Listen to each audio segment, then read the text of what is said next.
आपण थेट जाणवत आता नाशिकमध्ये, जिथे प्रशांत बाग आपल्या सोबत आहे। प्रशांत, नगर जिल्ह्यातलं हे लोण जे आहे ते राज्यभर आता संपाचं पसरतंय, पण कृषी उत्पन्न बाजार समितीमधलं काय चित्र आहे, नाशिक जिल्ह्यातलं काय चित्र आहे?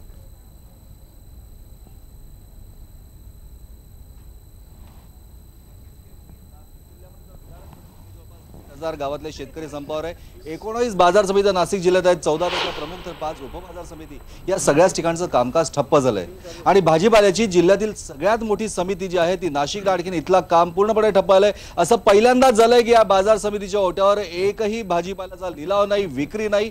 काही किरकोळ विक्रेते या ठिकाणी विकवतोय, ते सुद्धा आंदोलकांनी बंद पडलंय। हेच आहे ते सगळे शेतकरी आपल्याबरोबर की जे सगळे संपाच्या भूमिकेवर अत्यंत ठाम आहेत। काय सांगाल? सर्वात महत्त्वाची गोष्ट ही शेतकऱ्यांनी उभी केलेली लोक चळवळ आहे। हिला कुठल्याही राजकीय पक्षाचा काही संबंध नाही, कुठल्याही संघटनेचा संबंध नाही।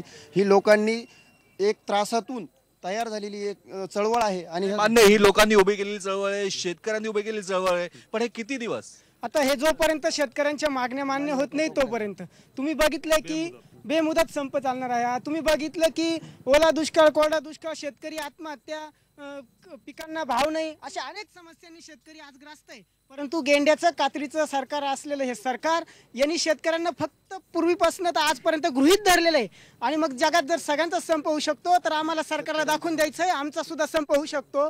आणि सरकार म्हणतं की तू 20 रुपये किलो से अंगूर खिलाऊंगा, 10 रुपये 5 रुपये भाव चालू आहे। नक्की शेतकरी जो बळीराजा आहे, जगाचा पोशिंदा आहे, तोच ज्यावेळेस रस्त्यावर उतरतो त्यावेळेस काय होतं? काय यांनी सांगितलं ते एकदम बरोबर आहे। गेंड्याच्या कात्रीचं सरकार आहे। या सरकारने जर शेतीमाला जर भाव द्यायचा नसेल तर सर्व शेतकऱ्यांना अफू गांजा ही शेती करण्यासाठी प्रवृत्त करावं आणि त्यांना भांडवल बी पुरावं, ते जेणेकरून हे जे माल केल्यानंतर अफू गांजा यासारखे पिकं पिकवल्यानंतर कमीत कमी शेतकऱ्याची आत्महत्या करण्याची वेळ तर येणार नाही।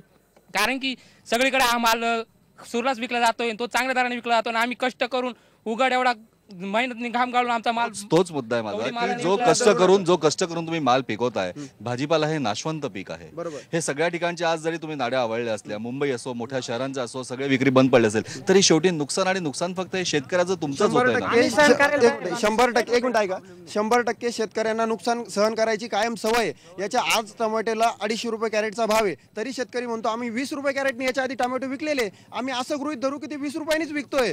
आणि शेतकऱ्यांनी आतापर्यंत प्रोडक्शन कॉस्टच्या कितीतरी रिवर्स प्रोडक्शन विकलेलं आहे, त्याच्यामुळे त्यांना ती सवय झालेली आहे। त्यामुळे रोज मरण्यापेक्षा एकदाच मेलेलं बरं, असं शेतकरी रोज मरण्यापेक्षा एकदाला मेलं केतकी आपण बघतोय की कशा प्रकारे विदारक परिस्थिती आणि विदारक चित्र आहे शेतकऱ्यांचं। उत्पादन खर्चावर आधारित हमीभाव मिळत नाही, तो मिळणं शक्य नाही। अगदी प्रशांत, आणि याच भावना या फक्त नाशिक जिल्ह्यातल्या नाही तर या सगळ्या राज्यभरातल्या शेतकऱ्यांच्या भावना आहेत। धन्यवाद।